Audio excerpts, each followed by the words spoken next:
შედგა შეთანხმება, რასაც დაკავშირებით ალბათ საქმის გულში ჩაგაყენეს თქვენი მეშვეობით საზოგადოება 4 აპრილს 4 საათზე გაიმართება აქცია, სადაც ძალიან ბევრი მნიშვნელოვანი საკითხი უკვე გადაწყვეტილი ექნება და ეხება საზოგადოებას ამ კონკრეტული გაწოდებების შესახებ, რომელიც ეხება სახელმწიფოს გამართულად მართვას.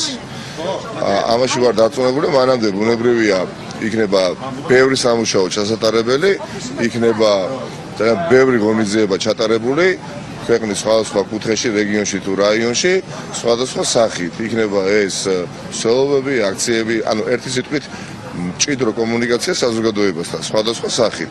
როდესაც ჩვენ აქციას ვატარებთ, ახლა აქციის ერთ-ერთი მნიშვნელოვანი დატვირთვა თუ რა შესაძლებლობა არის კომუნიკაცია შეხვიდე საზოგადოებასთან, ხო?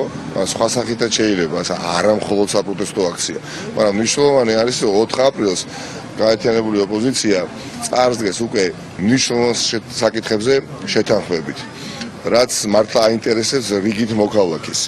ანუ ერთია რომ ბიზნესმენი შეთანხმებულია ჩემი ზღმაწმენით აბსოლუტური უმრავლესობა ბიზნესმენები არის მუხრუჭი ამ ქვეყნის განვითარების ჭრილში, მაგრამ მეორე საკითხი აინტერესებს, რაც მთავაზობს ოპოზიცია.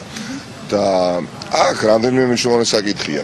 და ამ რამდენიმე მნიშვნელოვან საკითხზე არის პასუხი გასაცემი და ეს პასუხები გაეცემა 4 აპრილს საბოლოოდ. ანუ ამ საფროტესტო აქციაზე გარდა იმისა, რომ გამოხატავთ პროტესტს, ასევე გააცნობთ კონკრეტულ საკითხებს. რა თქმა უნდა, ხელისუფლების ცვლილების კონკრეტულ გეგმას, რომელიც იქნება შეთანხმებული მთელ ოპოზიციურ პარტიებს შორის და კონსენსუსის საფუძველზე მიიღება გადაწყვეტილება და მე ვფიქრობ, ეს იქნება უპრეცედენტო შემთხვევა, აქამდე მე არ მახსენდება ყოველ შემთხვევაში, მსგავსი მომხდარი იყოს და არის არანაკლები მნიშვნელოვანი, თუ უფრო მნიშვნელოვანი არა, ვიდრე მხოლოდ საუბარი იმაზე, რომ ბიზნესმენში უნდა წავიდეს. ახლა ერი შეთანხმებულია ბიზნესმენში უნდა ჩამოშორდეს მართლისა და ეს მადლობა.